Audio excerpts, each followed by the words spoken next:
పంచగవ్య దేశవాళీ ఆవు నుండి దొరికే పాలు, పెరుగు, నెయ్యి, మూత్రం, పేడతో చేయబడే దివ్య ఔషధం. ఎన్నో రకాలైనటువంటి దీర్ఘకాలిక వ్యాధుల నుండి కూడా ఉపశమనం కలిగించగల అమృతం. అటువంటి పంచగవ్యతో భూమికి జీవన శక్తిని, మొక్కలకు పోషకాలను అందించే విధంగా ఎలా తయారు చేసుకోవాలో తెలుసుకుందాం.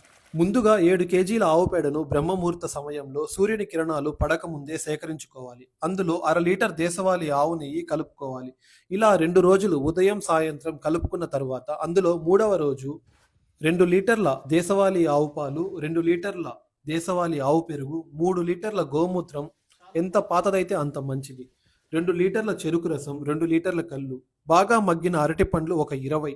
ఈ విధంగా బాగా కలిసే విధంగా తిప్పుకోవాలి.